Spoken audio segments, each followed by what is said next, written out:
सो इस टॉपिक के ऊपर वीडियो मुझको नेक्स्ट मंथ बनानी थी, लेकिन जब आज मैं ये वीडियो शूट कर रहा हूँ तो कल यहाँ पर रिकॉर्ड ब्रेकिंग रेनफॉल हुई है। और दुबई के अंदर जो आपने खुद ही वीडियोस देखी होंगी बहुत सारी, जिसके अंदर नज़र आया है कि लोगों की प्रॉपर्टीज़ ख़राब हुई हैं, लोगों की गाड़ियाँ ख़राब हुई हैं और इस तरह के स्टेटस के लगे हुए थे लोगों के इंस्टाग्राम के ऊपर। अगर आप मुझे बाय द वे इंस्टाग्राम पे फॉलो नहीं करते तो इंस्टाग्राम पे फॉलो कर लें, वहाँ पर मैं स्टोरीज़ के अंदर इस तरह की बातें कर रहा होता हूँ, कुछ अपडेट्स भी दे रहा होता हूँ। आज तो ख़ैर मौसम काफ़ी अच्छा है, मैं बल्कि बाहर का भी आपको दिखाता हूँ तो काफ़ी ज़्यादा सनी वेदर हो गया है और काफ़ी चीज़ें बेहतर हो गई हैं। लेकिन ये कि अभी भी काफ़ी रोड ब्लॉक्स हैं, तो ये आप देख सकते हैं कि यहाँ पर कितना अच्छा वेदर हुआ हुआ है। ग्लोबल वार्मिंग है, क्लाइमेट चेंज है, इन चीज़ों की वज़ह से काफ़ी चीज़ें डिफरेंट हो गई हैं। इवन एयरपोर्ट्स के अंदर पानी खड़ा हुआ था, वो सारी चीज़ें हुई हुई थी। तो वो ये पार्ट एंड पार्सल है, लेकिन आई वुड से कि स्टे सेफ। आई होप कि आपकी जो पोज़ेशंस हैं, आपकी लाइफ़ है, वो सेफ रहे। जब मैं ट्विटर को स्क्रॉल कर रहा था तो कोई एक्सपर्ट है जिसने अपना एक विला की वीडियो लगाई थी जिसके अंदर उसका विला पूरा फ्लड हो गया था। तो उसने यही बोला था कि यार ये this is the second time in this year. वो लास्ट टाइम भी बारिशें हुई थी, उसके अंदर भी फ्लड हुआ था और इस दफ़ा भी फ्लड हो गया था। तो उसने बोला था सेकंड टाइम है ये। आई डोंट नो कि वो मुझको ये कंपनसेशन कैसे मिलेगी या मिलेगी नहीं मिलेगी।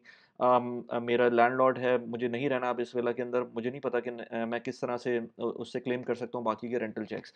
वो एक अलग स्टोरी है। लेकिन मेरे दिमाग में ये आता है और मैंने उसको कमेंट में भी लिखा कि भाई आपके लिए आप ये शुक्र अदा करें कि this property is not yours. अगर ये आपकी अपनी प्रॉपर्टी होती तो आप उसके साथ फँस जाते। तो इसके लिए फिर आगे अगर फ़र्ज़ करें कि किसी लैंडलॉर्ड के साथ ये प्रॉब्लम होती है या आपके अपने घर के साथ ये प्रॉब्लम होती है जिसमें फ्लडिंग हो जाती है, तो उस केस में क्या कर सकते हैं? या और कोई नेचुरल कैलामिटी आ जाती है जिसके अंदर let's say earthquake God forbid आ जाता है या लेट्स से बिल्डिंग में आग लग चुकी है यहाँ पर, वो उस तरह की सिचुएशन आ जाती है, तो उस केस में क्या हो सकता है?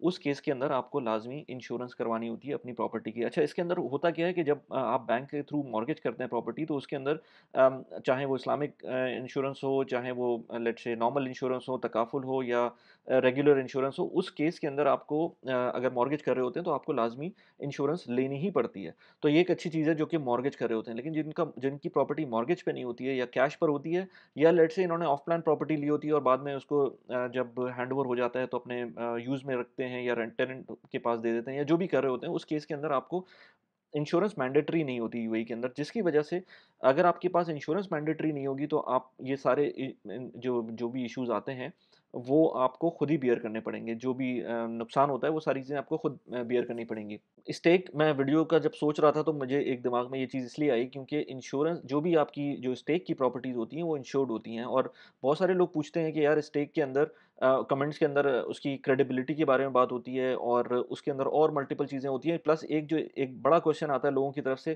कि इसकी जो रिटर्न्स हैं वो इतने अच्छे नहीं हमें नज़र आ रहे होते। तो जो रिटर्न्स अच्छे नज़र नहीं आ रहे होते उसमें से 2 तरह के लोग हैं। एक तो ये कि कुछ लोगों को अपने पैसों को डबल करना होता है 1 साल के अंदर, 6 महीने के अंदर, महीने के अंदर। तो उनको तो ये समझ ही नहीं आता कि किसी चीज़ के अंदर 5% का रिटर्न भी मिल सकता है साल के अंदर, तो वो अच्छा है या बुरा है, दिरहम टर्म्स के अंदर क्या सही है, क्या गलत है, ये चीज़ उनको समझ नहीं आती है। दूसरे कुछ लोग हैं जिनको पता है कि यार रियलिस्टिक रिटर्न्स क्या होते हैं और उस रियलिस्टिक रिटर्न्स के अंदर अगर आप कहते हैं कि दुबई की प्रॉपर्टीज़ के अंदर आपको 7% का रियलिस्टिक रिटर्न मिल सकता है, तो उस केस के अंदर स्टेक में थोड़ा-सा कम रिटर्न क्यों मिल रहा है? तो वो उस केस के लिए मैं आज उन लोगों को बताने के लिए मैंने सोचा कि इस वीडियो के थ्रू मैं कुछ चीज़ें क्लियर कर दूँ। जब आप किसी चीज़ को मैनेज सर्विसेज़ के अंदर देते हैं, उस केस के अंदर आपको रिटर्न्स थोड़े से कम ऑटोमैटिकली हो जाते हैं क्योंकि जब आप किसी कंपनी के थ्रू काम करवाएँगे, जब स्टेक के थ्रू आप कोई प्रॉपर्टी खरीदेंगे, मैं अभी आपको एक्सप्लेन करता हूँ कि स्टेक किस तरह से काम करता है, जिन लोगों ने पहले ये वीडियोज़ नहीं देखी हैं और पहली दफ़ा देख रहे हैं। लेकिन अगर आप किसी कंपनी को देंगे, आउटसोर्स करेंगे या कोई प्रोफ़ेशनल कंपनी आपको लेके चल रही होगी, तो उस केस के अंदर उसके ओवरहेड्स भी होंगे और आपकी प्रॉपर्टी को वो प्रॉपर्ली इंश्योर्ड करेंगे और उसके जो भी पेपर वर्क है वो रखेंगे।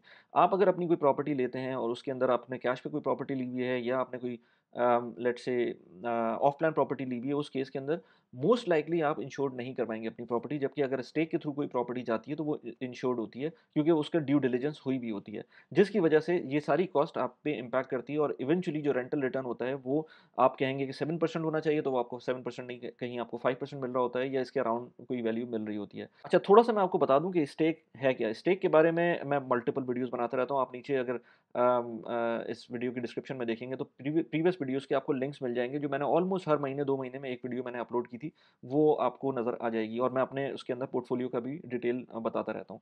अच्छा, इसके अंदर जो स्टेक जैसा प्लेटफ़ॉर्म है, जो कि क्राउड फंडेड प्रॉपर्टीज़ का प्लेटफ़ॉर्म है, जो कि यूएई बेस्ड है और यूएई की प्रॉपर्टीज़ में डील करता है। अभी कुछ अरसे पहले हमने देखा था कि दुबई ये आउटसाइड दुबई यानी कि सऊदीया में भी इन्होंने एंट्री की है, लेकिन अभी तक उसकी डिटेल्स आई नहीं है, तो मैं उसके बारे में बात नहीं कर सकता। लेकिन एटलीस्ट आपको जो इनकी वेबसाइट पे नज़र आएँगी, इस वक़्त यूएई की प्रॉपर्टीज़ हैं और उन प्रॉपर्टीज़ के ऊपर आप उनको ले सकते हैं। उनके ऊपर लेट्स से 1 मिलियन दिरहम, 2 मिलियन दिरहम, 3 मिलियन दिरहम जितनी की भी प्रॉपर्टीज़ हैं, उसकी उसकी टोकनाइज़ेशन की हुई है उस स्टेक ने, यानी कि उसकी फ्रैक्शनल ओनरशिप आप ले सकते हैं, चाहे आपके पास 1000 दिरहम हो, चाहे आपके पास 10,000 दिरहम हो, 20,000 दिरहम्स हो, 40,000 दिरहम्स हो, जितने भी पैसे आपके पास हैं, आप उसमें इन्वेस्ट करना चाहते हैं, वो आप कर सकते हैं।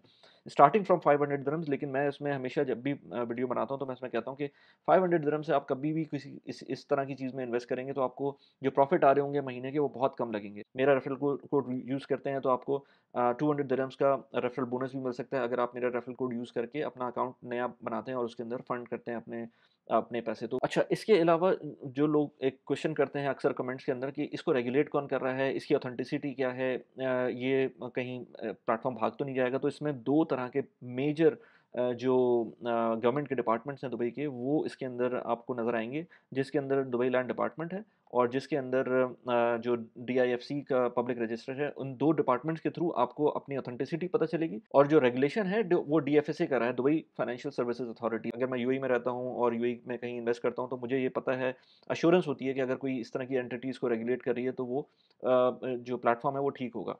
और जो आप प्रॉपर्टी खरीदते हैं, वो उसका आपको एक एसपीवी क्रिएट होता है, स्पेशल पर्पस व्हीकल, और उस एसपीवी की डिटेल आपको डीआईएफसी के पब्लिक रजिस्टर में मिलती है और जो आप प्रॉपर्टी खरीद रहे होते हैं उसकी जो टाइटल डीड है उसके ऊपर वो एसपीवी नंबर लिखा होगा। सो होता क्या है कि जब आप कोई प्रॉपर्टी खरीदते हैं यहाँ पर, तो यहाँ पर एक सर्टिफिकेट आपको मिलता है डीएलडी की तरफ से, दुबई लैंड डिपार्टमेंट की तरफ से, और उसके ऊपर आपका अपना नाम लिखा जाता है, या आपने किसी और के साथ को ओन की हुई प्रॉपर्टी, तो उन दोनों का नाम लिखा जाएगा।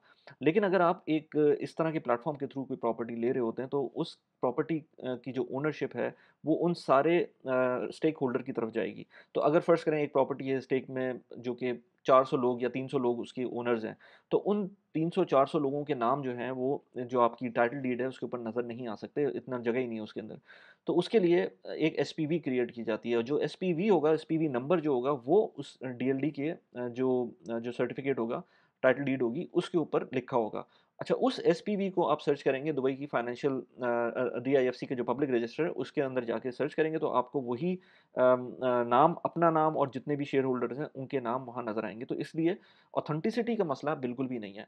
बात सिर्फ़ आती है कि इसके अंदर जो फ़ीस इन्वॉल्व्ड होती है और जो इसकी जो रेंटल रिटर्न्स हैं, वो किस तरह हैं, कितने अच्छे हैं या नहीं हैं।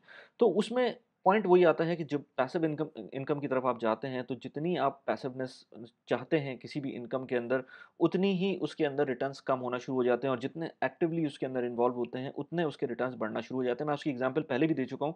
वो इस तरह से है कि अगर आप किसी प्रॉपर्टी को यूएई के अंदर लेते हैं, अब मैं आपको उसको स्टेप बाय स्टेप बताता हूँ।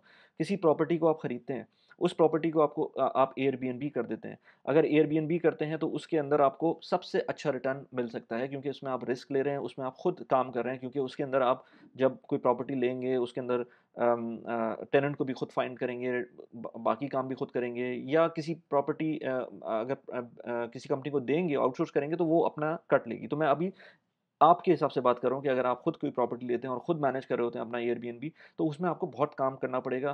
3 दिन बाद कोई बंदा जा रहा है, तो उसको फिर उसकी क्लीनिंग होगी, वो किसी कंपनी को आउटसोर्स करेंगे, ये सारे काम आपको खुद करने होंगे, लेकिन इसमें आपका जो प्रॉफिट मार्जिन है वो बढ़ जाएगा।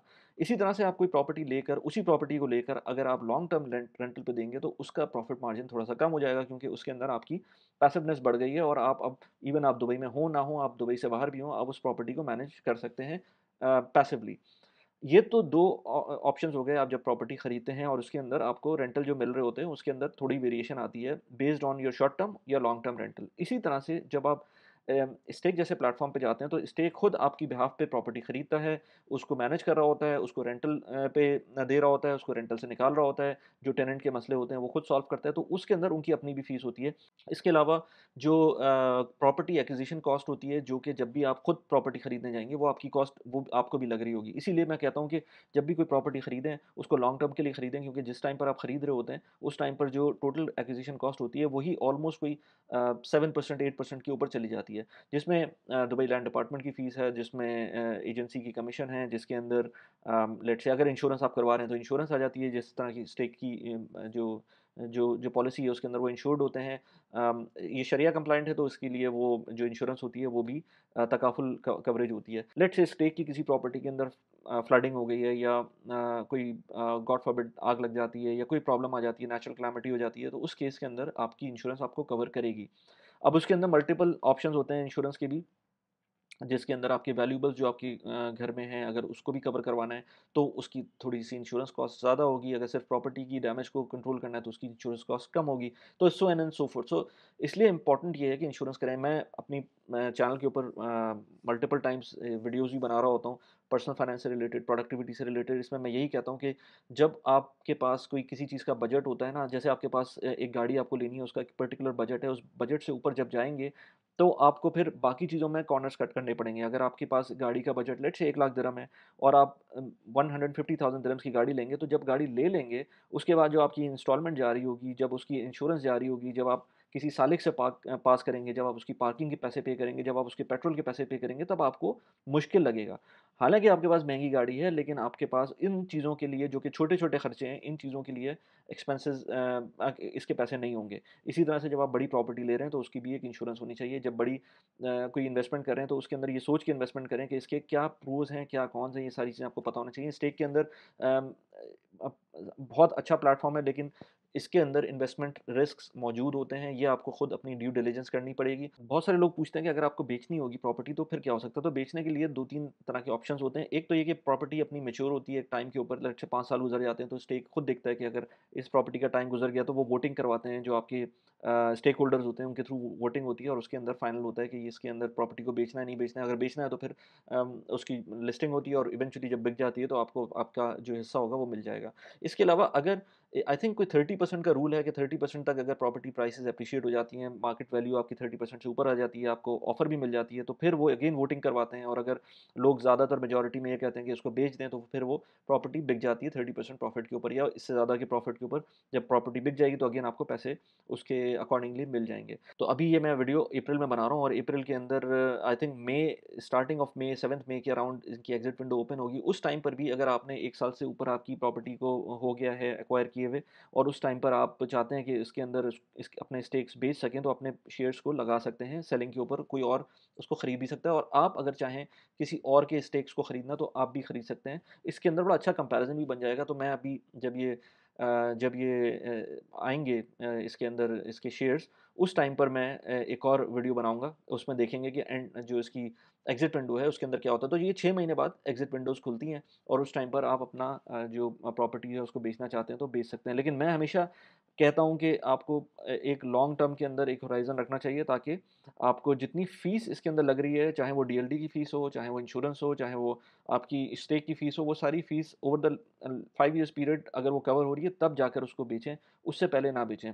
मेरे ख़्याल से एटलीस्ट 3 साल, 4 साल, 5 साल का होराइज़न होना चाहिए। इससे कम तो बिल्कुल भी किसी इन्वेस्टमेंट का होराइज़न, और ख़ास तौर पे प्रॉपर्टी का तो बिल्कुल भी नहीं होना चाहिए। मैं मल्टीपल वीडियोज़ बनाता रहता हूँ फाइनेंस से रिलेटेड, प्रोडक्टिविटी से रिलेटेड, रियल एस्टेट से रिलेटेड, और इस तरह की चीज़ों से रिलेटेड। और मेरा इंग्लिश चैनल भी है, उसके ऊपर मैंने अभी रिसेंटली एक वीडियो बनाई थी, जिसमें मैंने अपने दोस्त के साथ पॉडकास्ट की थी, जिसमें उन्होंने बताया था कि उनकी सैलरी जिस ज़माने में वो यहाँ पर थे, अब तो वो खैर यूएस में है, लेकिन जिस ज़माने में यहाँ पर थे, तो 73,000 अ मंथ उनकी सैलरी थी, और किस तरह से उन्होंने बेवकूफ़ियाँ की थी, और उसके अंदर जो चीज़ वो अचीव कर सकते थे, उतना अचीव नहीं किया। वो मैंने इस वीडियो का लिंक यहाँ पर लगा दिया, वो पॉडकास्ट है, वो उसको जाके देख सकते हैं। इसके अलावा मैंने एक वीडियो बनाई थी, 9 मिस्टेक्स रिच पीपल मेक, वो मैंने उर्दू चैनल पे बनाई थी, यहाँ पर उस वीडियो का लिंक लगा दिया। कैसी लगी वीडियो प्लीज़ मुझे बताइएगा। Thanks for watching the video. Bye bye.